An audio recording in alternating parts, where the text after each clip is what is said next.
Well, hello, everybody, church. I'm Ray Waters, and I'm coming to you from my den in Atlanta, Georgia. Stan is in Seattle, and I'm in Atlanta. We thought it'd be really nice to just have a conversation about COVID 19, about kind of the place of the church, Christ, in the midst of what we're all going through. And I was blown away by the conversation. But we were using Zoom, and I know Zoom is like the hottest thing in the world right now. Everybody's on Zoom for all of their meetings. But we had some glitches that made it impossible to listen to. And so Neil said, let me take it, let me see if I can clean it up, let me see if I can put it back together in a way that maybe would be helpful. So that's what we're going to offer tonight. We want you to watch this. Again, I was blown away by the conversation. Stan says some incredibly profound things, and I think it's going to be very, very wonderful. One other thing that I just thought was funny, Ethan and Rachel, they join us on this from Sharpsburg, Georgia, and they sing a song. And they sing the Benny King song, Stand By Me. And it was wonderful. It just kind of set the right tone, set the right mood. And then the next day they called me and they said, it hit us right after we sang that song that when you are having to socially distance yourself from everyone, probably singing Stand By Me was not the best song in the world. I thought it was hilarious, and they thought it was hilarious too. Anyway, we are glad that you are here for the conversation, and let's move to it.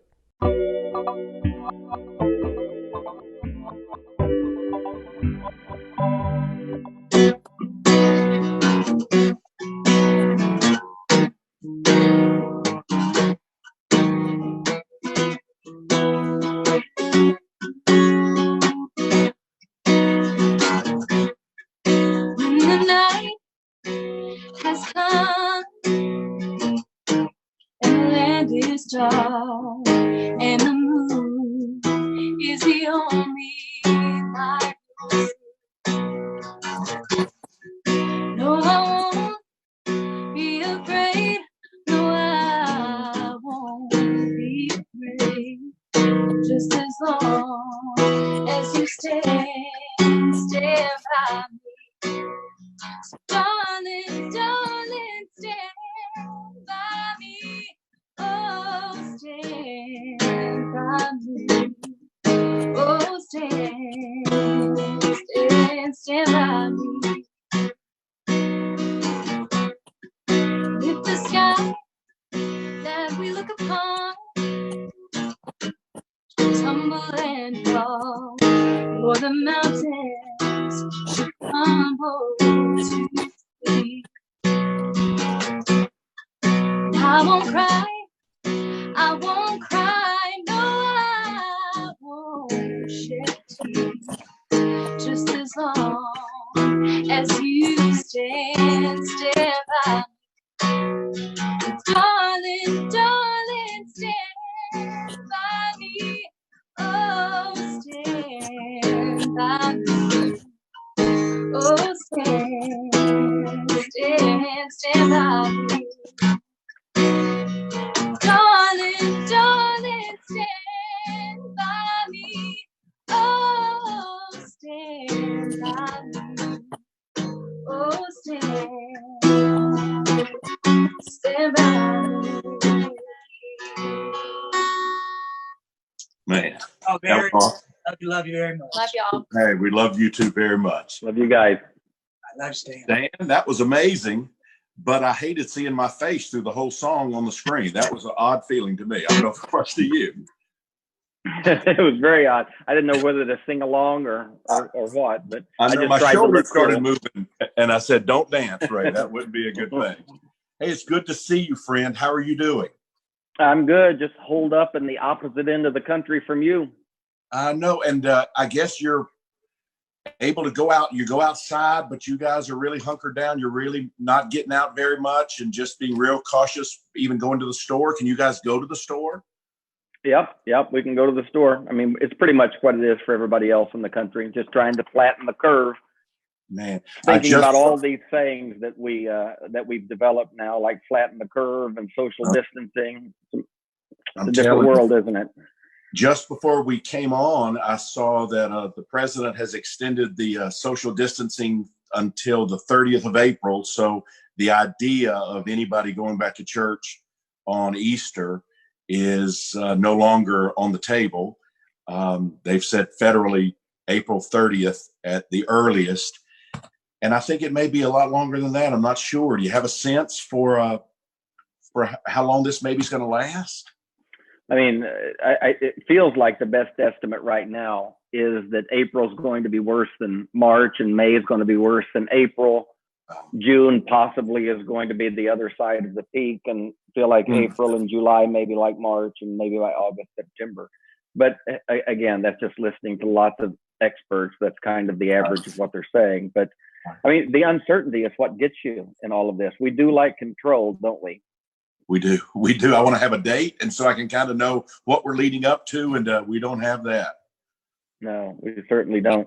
I enjoyed your message this morning. I think your message strikes at the heart of what all of us are looking for in the middle of this. You know, I mentioned a couple of weeks ago when I was there at the Village on that Sunday morning that every sector of our world right now is having to respond to this, whether that's nation states, you know, governments, educational systems, financial systems. I mean, what aspect of our world geographically and culturally is not involved? I mean, there are none. We're all, this is the most universal experience in terms of uniting the world that I've ever experienced in my 52 years of life. I mean, outside of a world war, what have we had that would unify us in a common humanity like this? Right. I mean, this is, you know, this is ravaging refugee camps and infecting royals like Prince Charles. So there's no exceptions in all of this. But I think the thing that I was wanting to really talk to you about today, and maybe just kind of pick your brain and us share, because I think it's where a lot of folk are right now, is every sector of society, whether it's the financial institutions, the educational systems, the healthcare systems, they're all having to respond to this and play a part. And we play different parts, obviously. I was seeing Elton John is doing a house concert, maybe coming up tonight. You know, arts and entertainment folk are doing their part. But our part, yours and mine, and I don't think the religious sector is the only sector that speaks to this, but I think maybe this is our bailiwick and what we're supposed to be speaking to. And it's exactly what you talked about this morning, is helping people, if it's possible, helping people find some sense of meaning and then some sense of purpose. It took me a few days, I think, to really begin to grieve the things that I was losing and feeling people were losing. So do you feel like walking this comfort thing, helping people kind of deal with their grief? You think that's legitimate for us, right? We should be helping people do that? Absolutely. I mean, there are a lot of losses in this. I mean, not the least of which is the loss of life right now. Right. I was just hearing one of my favorite country stars, Joe Diffie, 61 years old. Did you know Joe?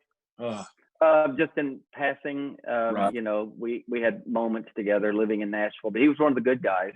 Yeah, 61 years old. So, I mean, there's a lot of losses in this right now. I don't feel like, you know, me being cordoned off and quarantined here, we were talking today, you know, we have a home, we have family, we have so much. I mean, dealing with this in a refugee camp on the border of Turkey and Syria.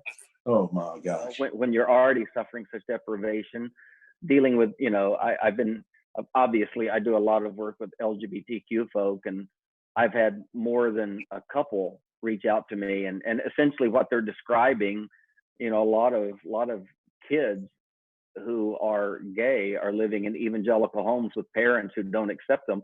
And so they're now in this double whammy of they're living in the closet in a quarantined house and listening to these LGBTQ kids talk about the nuance and the difficulty, the strain of being quarantined there is, you know, remarkably difficult for them right now. Oh, it sure is. What are you trying to share with them as far as comfort? What are you able to say that's helpful, do you think? Yeah, you know, I mean, that's exactly the question I was going to ask you, and I think it's the question all of us are asking one another. Yeah. And personally, you know, I think as spiritual guides, I don't know that we have answers, but we do have responses. And if I didn't have a response right now to this, if I didn't have some sense of conviction and leading, I think I would get out of this business, this world, and do something else. But Right. you know, I remember the different ways that I framed things like this through the years, difficulties, the vicissitudes, they're called, of life. I remember there's been 4 or 5 ways that I framed things like this to find meaning through the years. I remember the first and the simplest meaning for me was, God was in a cosmic war with Satan, and all of this was a part of the fallout of humanity and, the earth as a zone getting caught in the crossfire of a cosmic war. And so I remember finding great meaning in moments like this, thinking I was fighting the devil. I was somehow a spiritual Jedi who was fighting the dark side. Right. So that was a meaningful way to frame it. Eventually, that began to wear thin, and you begin kind of subconsciously finding, different ways of seeing it. I remember when I began reading John Piper and went from being a Wesleyan to being an extreme Reformed thinker.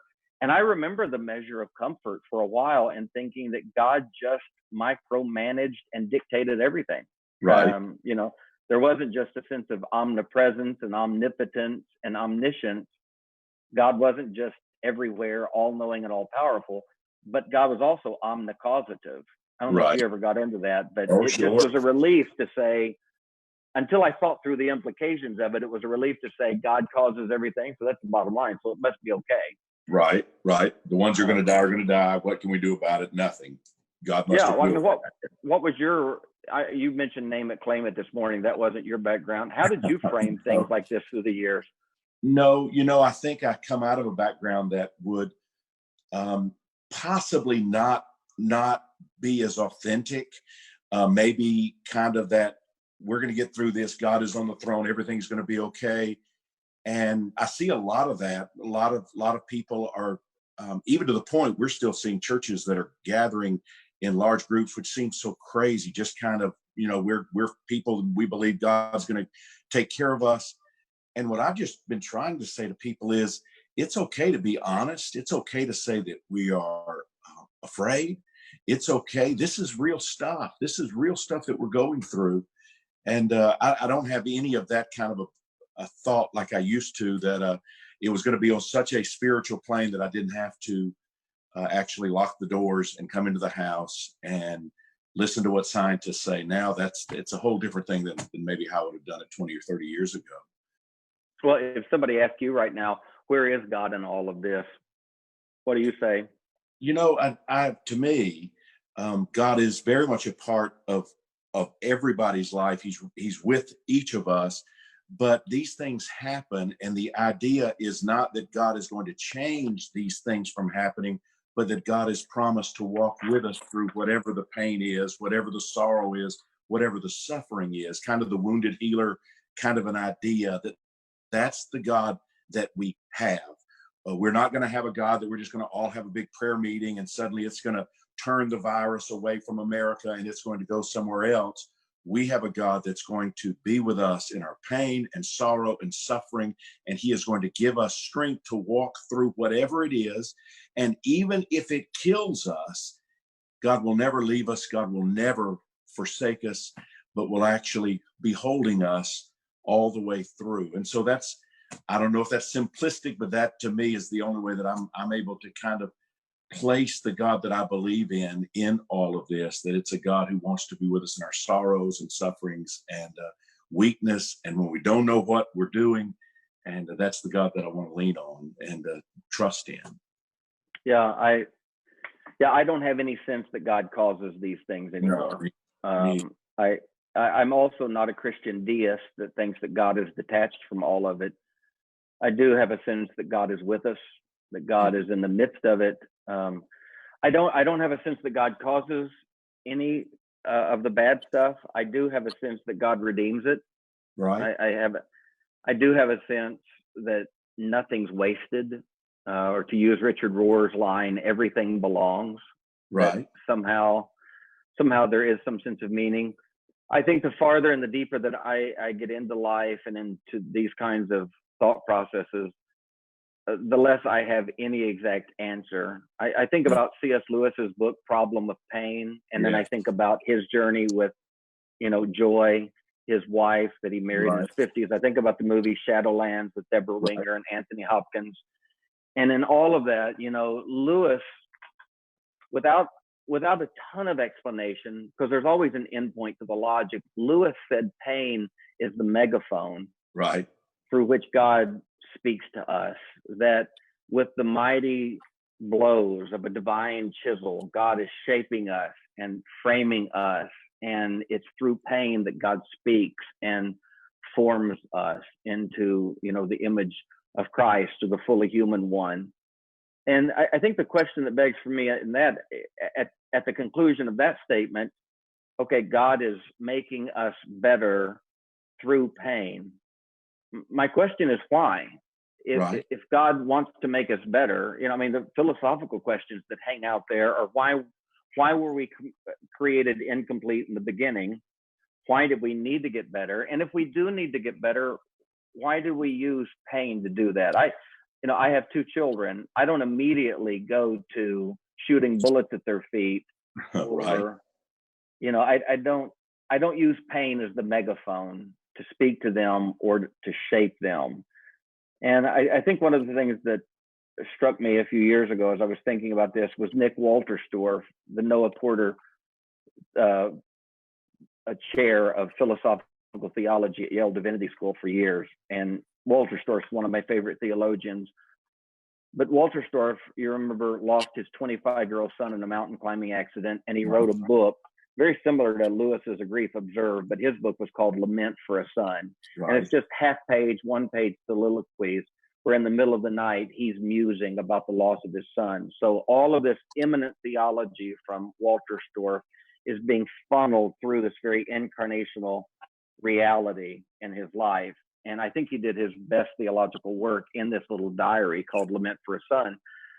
But Walterstorff said something that struck me, and even though I can't completely metabolize it and digest it, it has a ring of essential truth to me. And that is, he said, as he was thinking about the pain that came from his son's death and trying to find some sense of sanity and meaning in the midst of it, he said he did have a sense that God was making him a more sensitive, caring person through those circumstances. He did have a sense that he was becoming a better, more fully human person, participant in life through those circumstances. But he said his ultimate sentiment was, I love that. so we don't have a God, as the writer of Hebrews said, who's not touched by the feelings of our infirmities, but in all points was subjected. He didn't come to the world. She didn't come to the world in chainmail or rubber gloves or mask.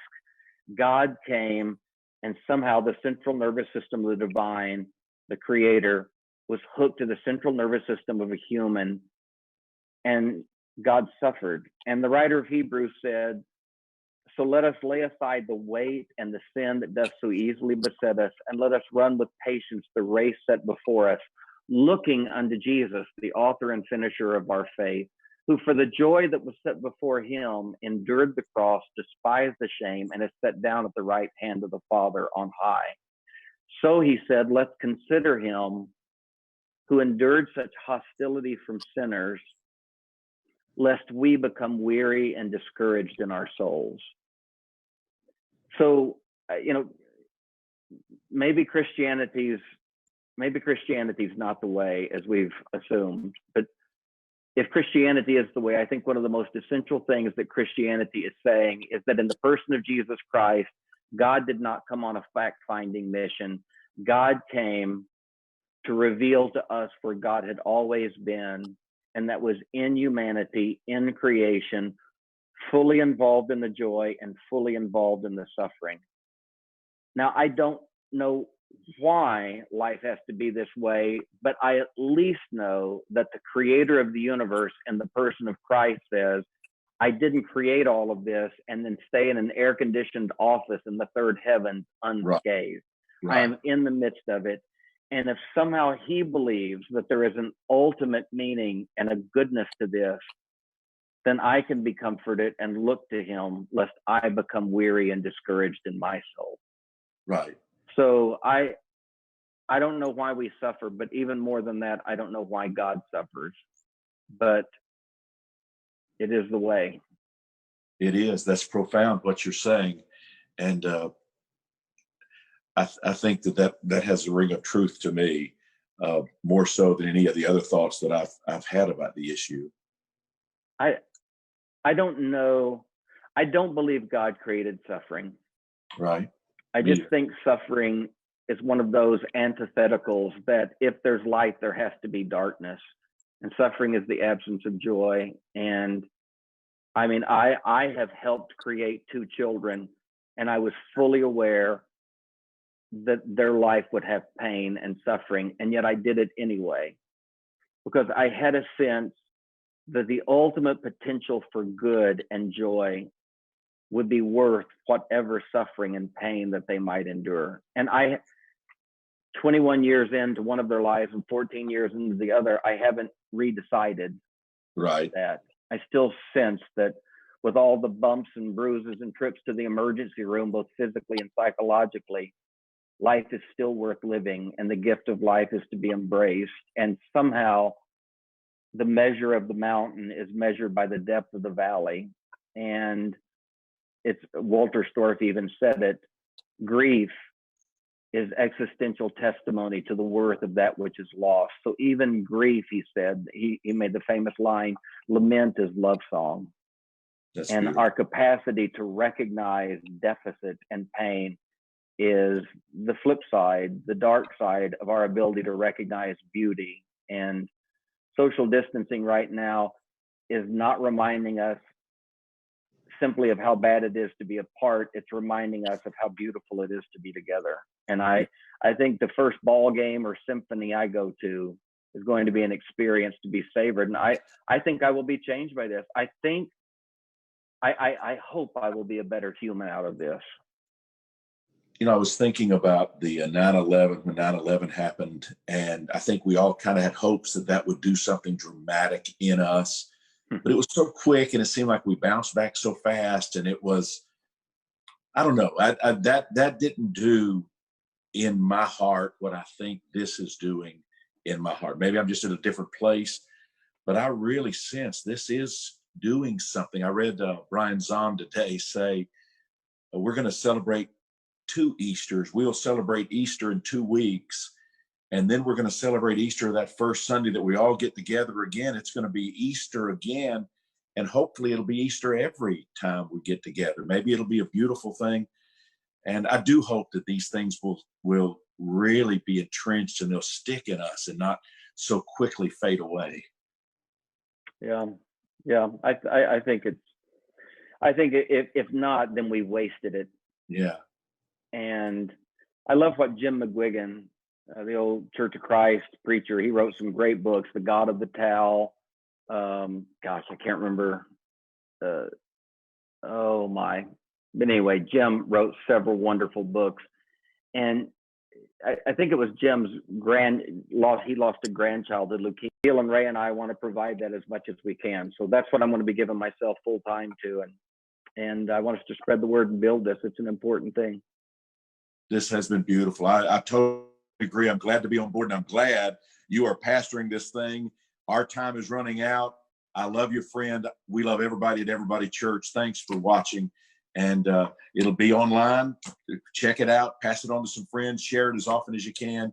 We'll talk to you next week. Love you guys.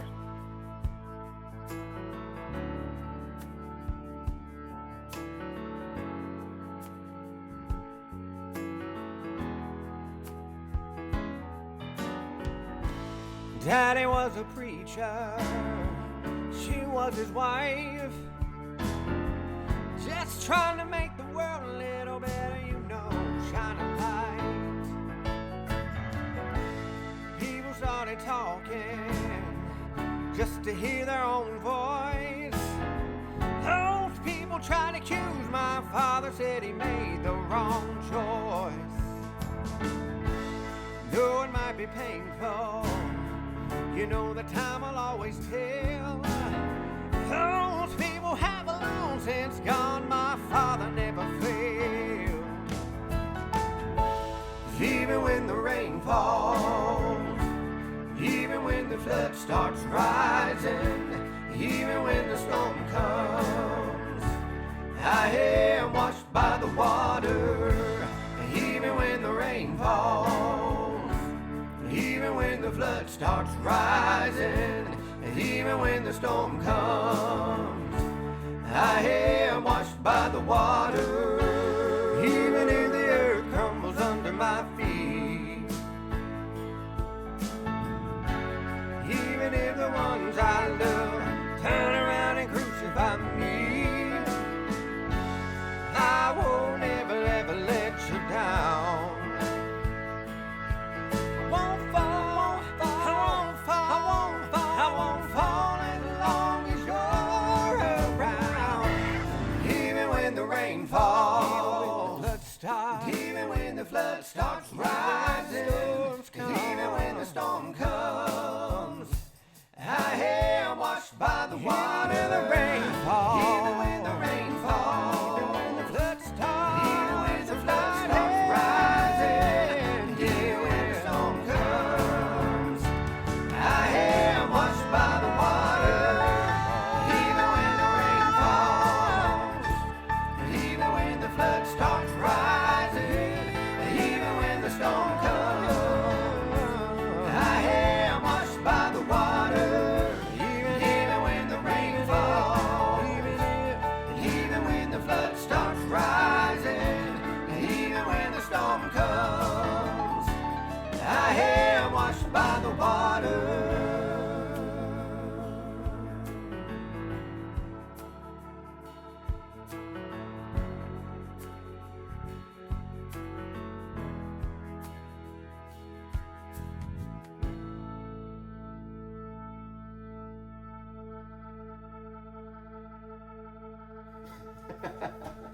All right. I can't even clap. I know.